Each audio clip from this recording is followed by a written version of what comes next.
શરીર સાથે જઈએ છે, શરીર સાથે જઈએ છે ને આપણે જઈએ છે ને, આપણે આત્મા છીએ.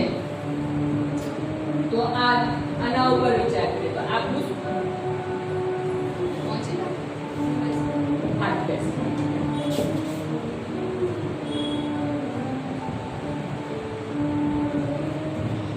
અત્યારે આ શરીર છે આપણું અને આ છે આત્મા. જ્યારે આ બંને ભેગું થાય છે ત્યારે જીવાત્મા બને છે. આ હાડમાસનું શરીર આત્મા નથી હોતું ને આપણે જે શરીર સ્મશાને લઈ જઈએ છીએ તે. અને અત્યાર સુધી આપણે આને જ માનતા હતા. હું કોણ? તો કે હું ડિમ્પલ, મારી પાસે ફલાણું ઢીકણું, હું આ અકાઉન્ટન્ટ. શીતલ શાહ કોણ? તો કે ઓનર ઓફ ધ કંપની. પણ એ બધું શું છે? આ શરીર સાથે. આપણે જ્યારે જન્મીએ છીએ ને ત્યારે બીજા કે ત્રીજા પ્રેગ્નન્ટ મધરના શરીરમાં 3જા મહિના પછી આત્મા પ્રવેશ કરે. ત્યાર પછી શરીરનો વિકાસ થાય. શરીરનો વિકાસ થાય છે અગેન. આત્માનો વિકાસ નથી થતો. આત્મા તો એની જગ્યા પર એકલી ને એકલી જ રહે છે. એનો કોઈ દિવસ વિકાસ નથી થતો. એ તો જે સ્વરૂપે આવી છે એ જ સ્વરૂપે પાછી જતી રહે છે. વિકાસ કોનો થાય છે? શરીરનો, બોડીનો. બોડીનો વિકાસ કેમ થાય છે? કારણ કે આત્મા જે આવી છે એ પોતાનું કર્મ લઈને આવી છે. બધા સાથેના હિસાબ કિતાબ કરવા આવી છે, અનુભવ કરવા આવી છે. તો એની માટે એને શરીર આપવામાં આવે છે કે એને એ બધું અનુભવ કરવા માટે શરીરની જરૂર પડે. અનુભવ કેવી રીતના થાય? આ ઇન્દ્રિયોથી થાય ને, બોડીના બધા પાર્ટ્સથી થાય, રાઈટ? તો આપણું આ શરીરનું કામ શું છે? કે એ આત્માને અનુભવ કરાવવાનું, એના કર્મો પૂરા કરવાનું કામ. એ કામ કરે છે આત્મા. આત્મા પોતાના કર્મ કરવા માટે, પોતાનું લેણું દેણું ચૂકતું કરવા માટે આ શરીરનો ઉપયોગ કરે છે. આની સાથેનો ઉપયોગ પૂરો થઈ જાય, એની સાથેનું લેણું પૂરું થઈ જાય એટલે આપણે સ્વાહા. પછી એ આત્મા નીકળીને બીજું શરીર લે. હે? નવા કપડા પહેરે. એકચ્યુઅલી નવા કપડા પહેરે. અને આપણે આ 50 વર્ષ, 60 વર્ષ, 70 વર્ષ જે બધું ભેગું કર્યું, બધું ગયું, અહીં છોડીને ગયા. તો આજથી એક તો સૌથી પહેલા એ નક્કી કરી લેવાનું કે અત્યારે આપણે શું ભેગું કરવાનું છે? કે આત્માની સાથેની વસ્તુઓ જે આત્મા બીજા જન્મમાં જશે ત્યારે જે લઈ જઈ શકે ને એ વસ્તુ ભેગી કરવાની. એ આપણને કોણ શીખવાડશે? રાજયોગ શીખવાડશે કે શું ભેગું કરીશું તો આપણને બીજા જન્મમાં કામ લાગશે. કેટલું બી સોનું ભેગું કરીશું કે કેટલું બી ભેગું એ પદ, સર્ટિફિકેટ, 10 ફેક્ટરી શીતલબેને બનાવી દીધી પણ શીતલબેન અહીં મૂકીને જતી રહેવાની છે. એટલે કેટલો વર્ષ ભોગવશે? 70 વર્ષ જીવશે કઈ લગીને. પછી શું? પછી કઈ નહીં. એટલે શીતલબેને ફેક્ટરી આવવાનું બંધ કરી દીધું. સ્વાર્થી થઈ ગઈ. જે લઈ જવું છે ને એ ભેગું કરવા માંડ્યું. બરાબર? તો આત્મા. હવે આત્મા ક્યાં રહે છે? ક્યાંથી આવે છે? ક્યાં રહે છે? અને એનું શું કામ છે? એ આપણું ફર્સ્ટ ચેપ્ટર છે. આપણે ક્યાં છીએ? હજી વાર છે, 10 મિનિટ છે. તો આત્મા આપણી બોડીમાં અહીંયા આગળ એક પિનિયલ ગ્લેન્ડ છે. नर्वस सिस्टम कहवाए. बाबू साइंस पढ़ा है ना? नर्वस सिस्टम आता है वहां पे. नर्वस सिस्टम खत्म हो जाए तो क्या होता है? उसमें प्रॉब्लम आए तो क्या होता है? क्या होता है? स्टेबल हो जाता है. नहीं, नर्वस सिस्टम अगर खराब हो गई तो क्या होगा? स्टेबल नहीं रहते हैं हम, अनस्टेबल हो जाते हैं. रोग બધા ક્યાંથી શરૂઆત થાય? નર્વસ સિસ્ટમમાં પ્રોબ્લેમ ચાલુ થાય ત્યાંથી થાય. સમય થાય ને? તો નર્વસ સિસ્ટમ, પિટ્યુટરી ગ્લેન્ડ અને હાઇપોથેલેમસ ગ્લેન્ડની વચ્ચે નર્વસ સિસ્ટમ છે આપણી. એ નર્વસ સિસ્ટમ એ આત્માને બેસવાની જગ્યા છે. એ એનું બેસવાની જગ્યા છે, એને કહેવાય છે ભ્રુકુટીની વચ્ચે. અહીંયાથી 1.5 ઇંચ અંદર અને ઉપરથી 1.5 ઇંચ અંદર, ત્યાં આગળ જે ક્રોસ સેક્શન્સ બેસે છે ને એ જગ્યા ઉપર આત્માનું સ્થાન છે બેસવાનું. આત્મા જોઈ નથી શકતા આપણે, એટલી સૂક્ષ્મ છે, એકદમ સૂક્ષ્મ છે, આપણે એને જોઈ નથી શકતા. તો એ જગ્યાએ બેસે છે. આપણે મંદિરમાં જઈએ છીએ તો ટીકો કરીએ છીએ. ટીકો શાનું પ્રતીક છે? એ આ આત્માનું પ્રતીક છે. વર્ષોથી કરીએ છીએ પણ આપણને એનો મિનિંગ નથી ખબર કે કેમ કરીએ છીએ. એ સમજાવે છે કે આપણે આત્મા છીએ. મંદિરમાં જઈએ તો આપણને ચંદનનો ટીકો થાય છે. ચંદન શું છે? સુગંધ ફેલાવે છે. તો આત્મા જ્યારે 100% પ્યોર હોય તો એ કેવી હોય? સુગંધિત હોય, પ્રકાશિત હોય. તો એ એનું પ્રતીક છે. આપણે મંદિરમાં અત્યારે જઈએ છીએ ને તો આપણે કેવી રીતના જઈએ છીએ? આ રીતના જઈએ છીએ. જેનો જેની પાસે જેવો પૈસો આગળ સૌથી ઊભો રહેશે. મારી પાસે પૈસા છે ને એટલે હું 1000 રૂપિયા વાળી ટિકિટ લઈને આગળ જઈને ઊભો રહીશ અને પછી ખુશ થાય કે મને સન્મુખ કરવા મળ્યા. પણ એ સન્મુખ શું કરીને આવ્યો? તો કે જળ મુહૂર્ત જે મંદિરમાં હતી એને મળીને આવતો રહ્યો. કોને મળીને આવતો રહ્યો? એ જળ મુહૂર્તને મળીને આવ્યો. એ જળ મુહૂર્તને મળવા જવાની ત્યાં જરૂર જ નથી. આપણને મંદિરમાં ઓલવેઝ એવું કહેવામાં આવે છે કે ચામડાની વસ્તુઓ બહાર મૂકીને આવો. તો આપણે શું લઈને ગયા? તો ચામડું લઈને ગયા હતા ને. તો ભગવાનને મળવું હોય તો આપણે ભગવાનને શું કહીએ છીએ? પરમાત્મા. પરમાત્મા કહીએ છીએ. શું કહીએ છીએ? પરમાત્મા કહીએ છીએ. એટલે આપણે કોણ છે? આત્મા. અને આપણા કરતા ઉપર છે તો એને શું કહીએ છીએ આપણે? પરમાત્મા. પરમ આત્મા. તો આપણે કોણ છે? આત્મા. તો એને મળવા કેવી રીતના જવાય? એ પરમાત્મા છે, એ બી આત્મા છે. તો એને મળવા જવું હોય તો કેવી રીતના જવાય? આત્મિક ભાવથી જવાય, આત્મા સમજીને જવાય. અને એને મળવું હોય તો એ પરમાત્મા છે, એ બી એક આત્મા છે. આપણે મંદિરમાં જઈને શું કરીએ છીએ? આજે બહુ સરસ શૃંગાર થયેલા હતા. આજે ભગવાનને 56 ભોગ ધરાવેલા હતા. આપણે જઈને આવું જોતા હોઈએ છે ને, પછી પેલો એક ચોબો હોય કે કોઈ બીજું આવે ને એક ધક્કો મારે ને કહે કે હવે ભાઈ આગળ જાઓ, અને એમાં ભૂલથી ધક્કો જો જોરથી વાગી ગયો તો આપણા મોઢામાંથી ગાળ બી નીકળી ત્યારે સ્વાભાવિક છે, નીકળે, કારણ કે એ શરીર સાથે જ ગયા છે એટલે એ વસ્તુ નીકળવાની જ છે. તો આપણને ભગવાનની અનુભૂતિ જ નથી થતી. જે દિવસે એની અનુભૂતિ થવા માંડે ને આપણને, એ દિવસે સમજી લેવાનું ભગવાનને પ્રાપ્ત કરી લીધા આપણે. કેટલું બધું ભક્તિમાં આપણે ભગવાનને બોલાવીએ છીએ, પણ આપણને શાંતિનો અનુભવ જ નથી થતો. જેટલી મિનિટ એની મંદિરમાં એની સામે બેઠા ને ત્યારે આપણને બહુ સારું લાગે. બહાર નીકળો એટલે પાછા કભી ખુશી કભી ગમ, હતા તૈના થઈ. પણ આ રાજયોગ આપણને એવું શીખવાડશે કે 24 કલાક આપણે ખુશ કેવી રીતના રહી શકીએ. 24 કલાક આપણે એક સરસ સ્થિતિમાં કેવી રીતના રહી શકીએ એ આપણને રાજયોગ શીખવાડશે. આત્મા જ્યારે આવે છે ને ત્યારે બહુ જ પ્યોર હોય છે. એ પ્યોર ફોર્મમાં હોય છે. જેમ બાળક જન્મે છે તો બાળક કેવું હોય છે? એનું સ્માઇલ આપણને કેવી લાગે છે? એ બોલે છે તો આપણને કેવું લાગે છે? મીઠું લાગે છે. એ બાળક આપણને એને રમાડવાનું ગમે છે, પવિત્ર લાગે છે. અત્યારે આપણને કોઈ નવું આવીને મળે તો પહેલા તો વિચાર કરશે કે સાથે ઊભું રહેવાનું છે, કારણ કે આપણામાં એટલા બધા કચરો ભરાયેલો છે. આત્માના સોલ, આપણી જે ઓરા છે, આપણી આજુબાજુ એક આપણું વાયુમંડળ હોય છે દરેકનું. એ કેવું છે ને એની બાજુમાં એના વિચારથી એ બાજુવાળો ઊભો રહેતા પહેલા એનો મહેસૂસ કરતો હોય છે, એ ફીલ કરતો હોય છે. એ છે આપણું આને બતાવું ને આ પ્રકાશ ઓરા, આપણી પ્રકાશ સ્વરૂપ એ છે જે આપણે મહેસૂસ નથી કરતા પણ એ બાજુવાળો મહેસૂસ તરત કરી શકે. આપણને કરીએ એટલું જ બાજુવાળો બી કરી શકે. ઘણા બધાને ઊભા કોઈની બાજુમાં ઊભા રહે તો ઘણી વખત આપણને ગમતું નથી હોતું, ભાગી જવાની ઈચ્છા થાય કે એ માણસના પોતાના એવા વાઇબ્રેશન્સ હોય છે કે બાજુવાળાને નથી મજા આવતી. તો એ વાઇબ્રેશન કેચ કરતા આપણે શીખીશું. ભગવાન આપણને જે વાઇબ્રેશન આપી રહ્યો છે એ વાઇબ્રેશન લેતા શીખીશું. એ પાવર હાઉસ છે.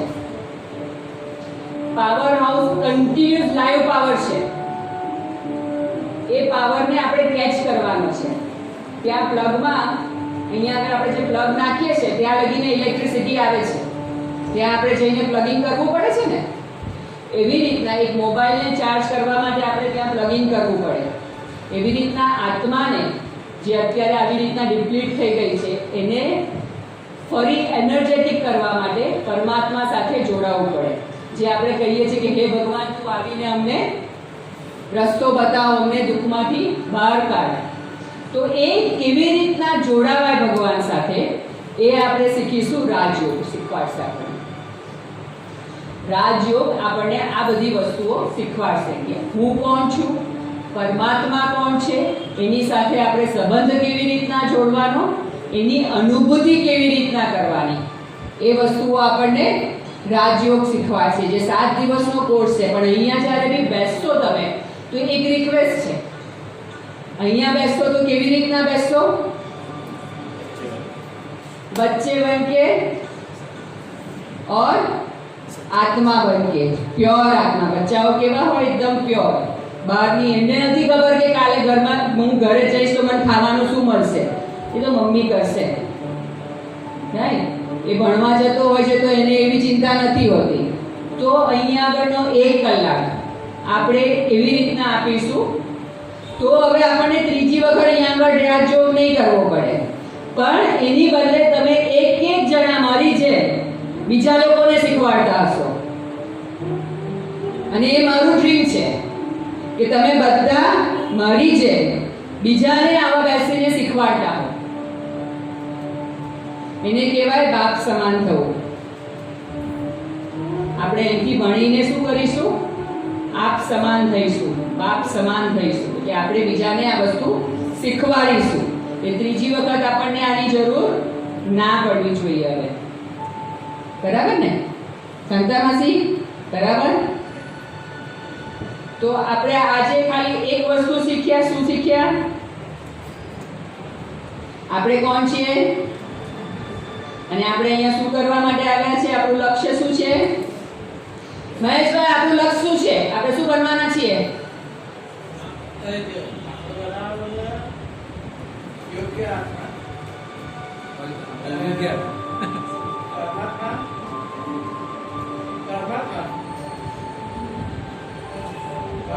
બરાબર.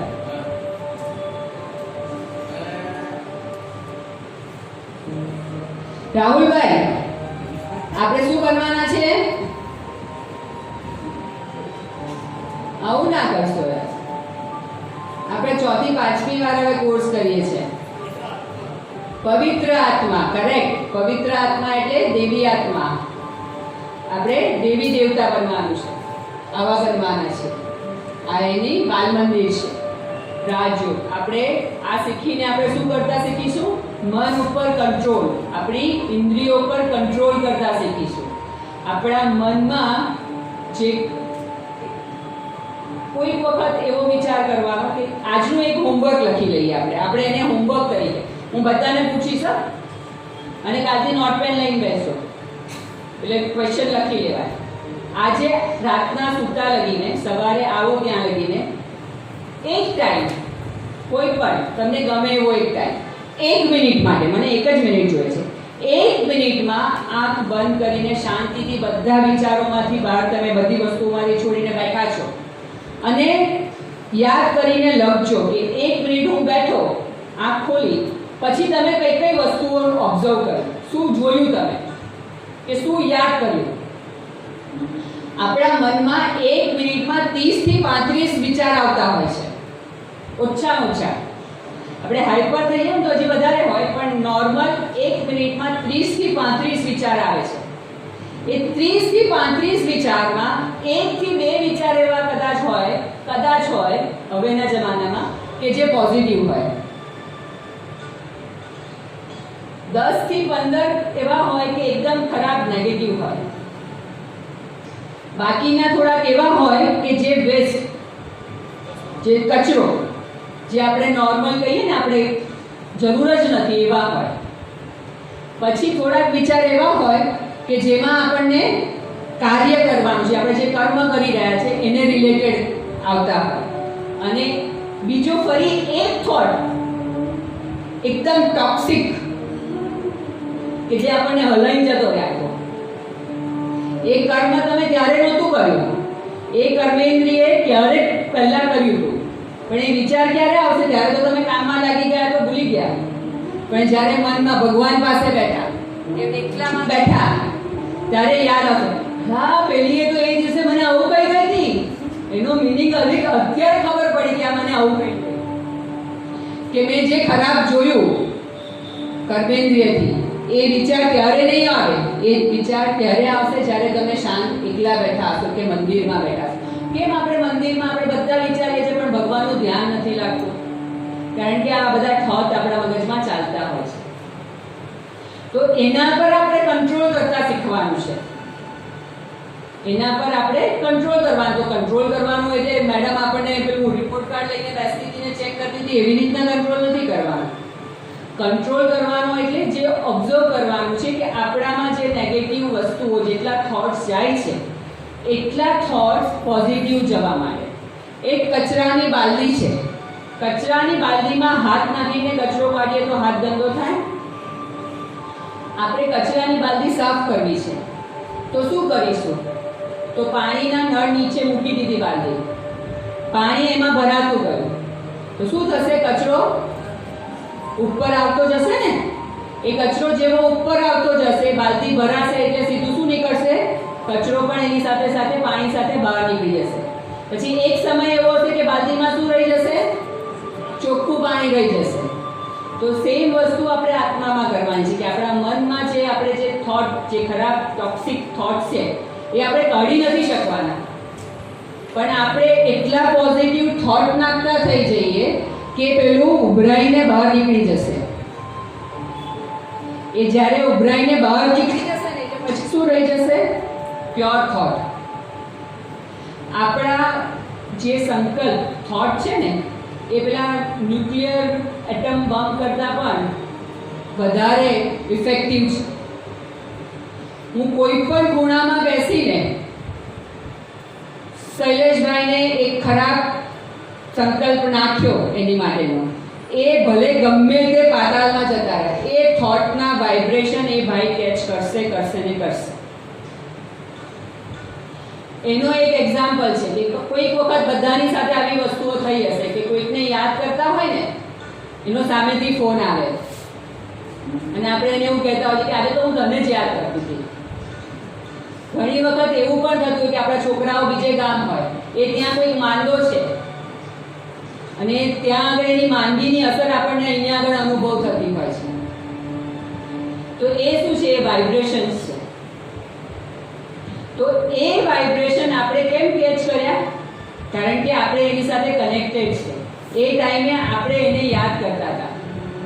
જ્યારે એ આપણને યાદ કરતો હતો તે વાઇબ્રેશનની ફ્રીક્વન્સી મેચ થઈ ગઈ.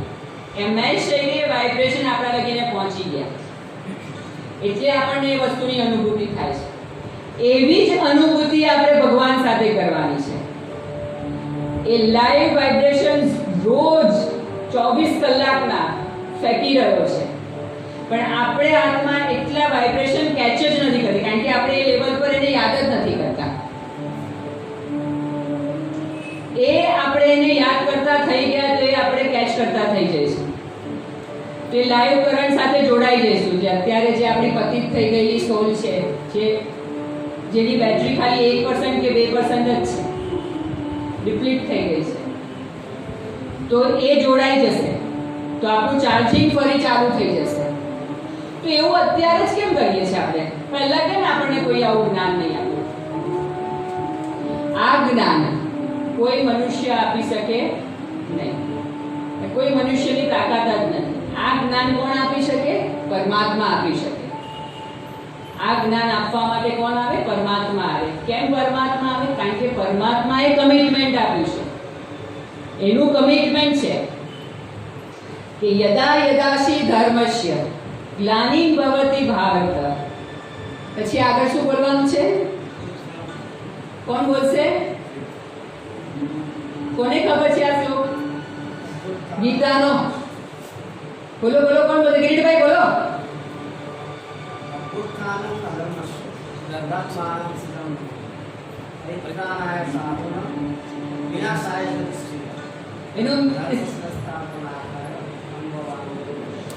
उसका मीनिंग मालूम था? उसका मीनिंग ये है कि जब अधर्म की ग्लानि, अति से अति अधर्म होता है, तब मैं आऊंगा, धर्म की स्थापना करूंगा, तब मैं आऊंगा, पतित से पतित शरीर का सहारा लूंगा, पतित से पतित शरीर का सहारा लूंगा और अधर्म से धर्म की स्थापना करूंगा.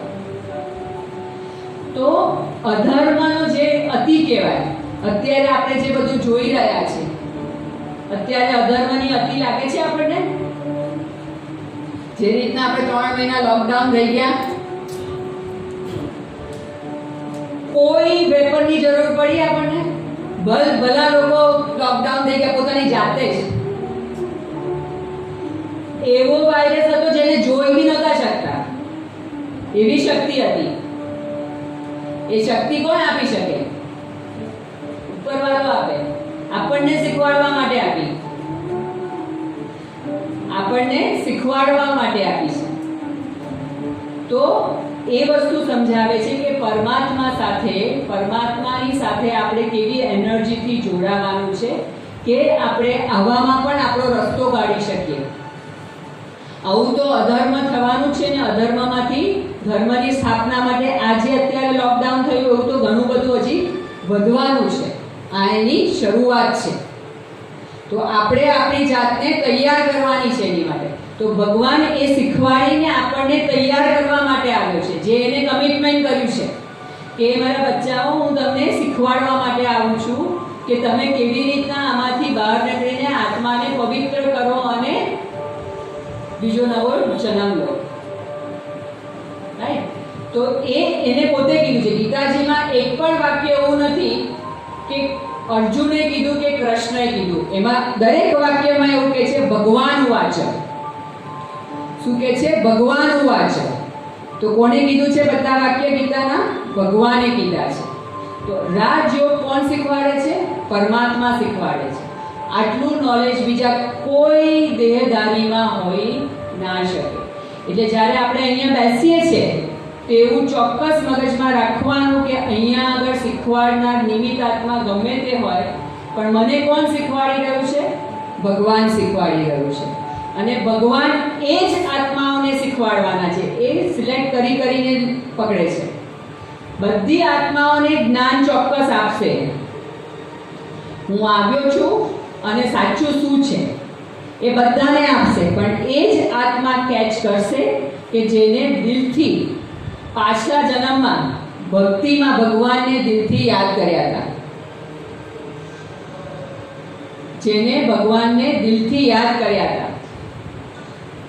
એટલે આપણે વિચાર કરવાનો છે કે ભગવાન આપણને શીખવાડવા આવ્યો છે, કારણ કે આપણે પાછલા જન્મમાં ભક્તિ એવી કરી હતી, આપણે ભગવાનને બોલાવ્યા હતા, પ્રેમથી બોલાવ્યા હતા. પણ એ ભક્તિ મીરા જેવી હતી કે નહીં?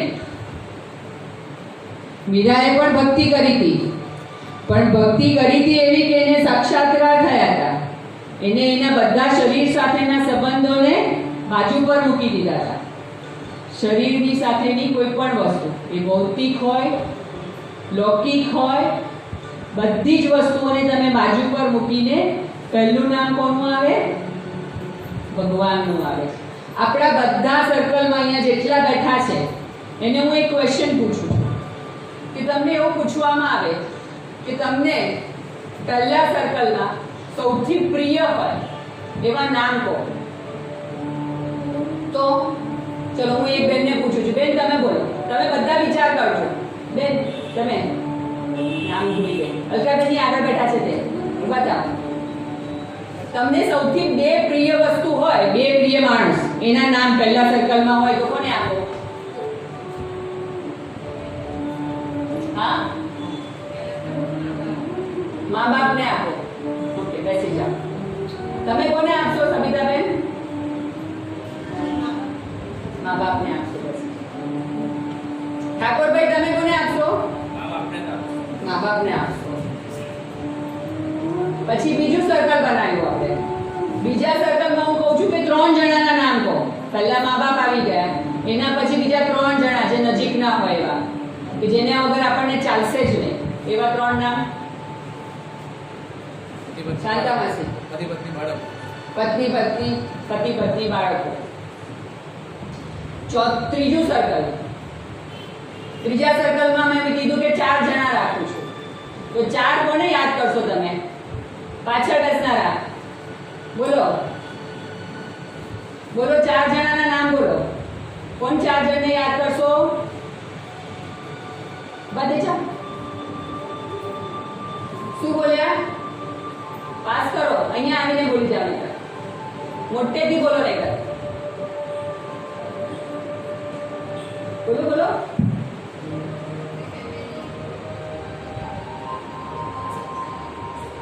ટૂંકમાં આપણે 5 સર્કલ આપણે ગણતરી કરીએ કે જે આપણને બહુ જ દિલથી વાલા છે, કે જેના વગર આપણને રહી નથી શકતા. એના એકે સર્કલમાં પરમાત્મા તો છે જ નહીં. અને આપણે કહીએ છીએ કે એ મને યાદ નથી કરતો. કેવી રીતના યાદ કરે? આપણે જ કઈ કરીએ છીએ એને યાદ. દુઃખ પડે છે ત્યારે એને યાદ કરીએ છીએ. સુખમાં તો યાદ કરતા જ નથી. પણ દુઃખમાં બી ક્યારે કે જ્યારે બધી વસ્તુઓ પૂરી થઈ ગઈ, કોઈ રસ્તા ના દેખાયા, તો છેલ્લે એને યાદ કરે કે હે ભગવાન, હવે બધું થઈ ગયું, મારી તું કોઈ રસ્તો બતાય. જેને સૌથી પહેલા યાદ કરવા જોઈતા હતા આપણે, એને સૌથી છેલ્લે યાદ કરીએ છીએ. અને પછી એને ગ્લાની બી એવી કરતા હોય છે કે તું મને મળતો જ નથી, તું તો મારું સાંભળતો જ નથી. તો કઈથી સાંભળે? એ કન્ટિન્યુઅસ એવી વસ્તુ બોલે છે કે હું તમારો બાપ, હું તમારો ભગવાન, હું તમારા માતા પિતા. તમે ભજન ગાઓ છો ભક્તિમાં કે માતા પિતા, શું કયું ભજન છે? તુમી માતા તુમી પિતા અમારે. તે તો ત્યારે બોલતી વખતે તો લૌકિક મા બાપ યાદ આવી જાય છે. ભગવાન કઈ ગયા તમારા ભગવાન કઈ ગયા ત્યારે? તો આ વસ્તુ આપણે શીખીશું રાજયોગ. તો આ એનું બેઝિક સાર કહીએ ને આપણે, સાર છે કે રાજયોગ મેડિટેશન ને શીખવાથી આપણને શું મળશે, શું પ્રાપ્તિ થશે, શું જાણીશું આપણે. તો આ એનો બેઝ છે. બરાબર? કોઈ ક્વેશ્ચન છે આમાં? આગળ આપણે કાલે કરીશું, પણ આજનો એક હોમવર્ક આપ્યું છે બધાને. 1 મિનિટ શાંતિથી બેસીને આંખ બંધ કરીને જોયું, પછી નોટ પેનમાં 1 મિનિટમાં કોણ યાદ આવ્યું, કઈ વસ્તુ યાદ આવી, એ વસ્તુનું મહત્વ કેવી રીતના છે કે આપણે હવે એ વસ્તુઓ ચેન્જ કરવી છે. તો સૌથી વધારે શું યાદ આવ્યું કે એને કેવી રીતના બદલીશું. સ્વ પરિવર્તન કરવાનું છે, આપણું પરિવર્તન કરવાનું. તો આપણને પોતાને ખબર તો હોવી જોઈએ કે હું ક્યાં ખોટો છું. એ ખબર પડશે તો આપણે એને બદલીશું ને. જ્યાં લગીને ખબર જ નથી તો કેવી રીતના બદલીશું? અત્યાર સુધી આપણને ખબર જ નથી. તો એ શીખીશું આપણે. એટલે ચોક્કસ ધ્યાનથી લખીને લઈને આવજો. બરાબર? ઓમ શાંતિ. 1 મિનિટ બાબાને યાદ કરી લઈએ, આપણે ભગવાનને યાદ કરી લઈએ, પછી આપણે છૂટા થઈએ.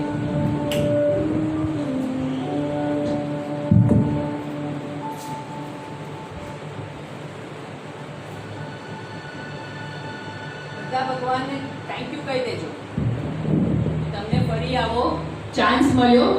બહુ ઓછા અને મળતો હોય છે. આપણને આટલી વખત ભગવાન આપી રહ્યો છે, તો એવું સમજવાનું કે આ એવા લોકોને મળતો હોય છે કે જેને ભગવાન યાદ કરે છે, કે ભગવાન બોલાવી રહ્યો છે કે બચ્ચે તું सीख और औरों को सिखा. તો આપણને ભગવાને સિલેક્ટ કર્યા છે એની રૂહાની સેનામાં ભરતી કરવા. 800 આત્માઓ છે આ વિશ્વમાં. એને 800 આત્માને પરિવર્તન કરવાનું છે. તો એ જાતે એકલો તો કરી જ નથી શકવાનો. તો તમે એક બદલશો, તમારું ચરિત્ર બદલાશે, તો તમે બીજા 10 ને બદલી શકશો. तो આપણે कौन છે આ શી મગજમાં ફિટ करना. मैं रूहानी सेना का सेनापति, मैं रूहानी सेना का सैनिक. આર્મીમાં આપણે ભરતી થઈએ તો આપણને કેવું પ્રાઉડ ફીલ થાય કે હું મારા દેશ માટે કશું કરવા માટે જઈ રહ્યો છું. આજે મને એવું પ્રાઉડ છે કે ભગવાને મને એની સેનાના ભરતી કરી છે, સિલેક્ટ કરી છે કે બચ્ચા તું આવ અને તારા જેમ બીજાને બનાવ, મારા કામમાં મને સહયોગી બનાવ, સહયોગી થા, મને મદદ કર. રાઈટ? તો કેટલી મોટી વસ્તુ છે. ભગવાનને મદદ કરવા માટે ભગવાન સામેથી મદદ માંગવા આવ્યો છે. ભગવાન મદદ માંગવા આવ્યો છે કે તું મને મદદ કર બચ્ચા. અને આપણે ઘરે ઊંઘી રહીએ, આપણે આપણા શરીર સાથેના સંબંધોમાં ગોઠવાયેલા રહીએ. તો આજથી આ એક મસ્ત નશો એક ગાંઠ મારી દેજો કે ભગવાને મને બોલાવ્યો છે, ભગવાન મને મળવા આવ્યો છે. કેમ બોલાવા આવ્યો હતો? કારણ કે મેં એવા પુણ્ય કર્યા હતા એટલે ભગવાન મને મળવા આવ્યો છે. હે ને? ઓમ શાંતિ.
શાંતિ.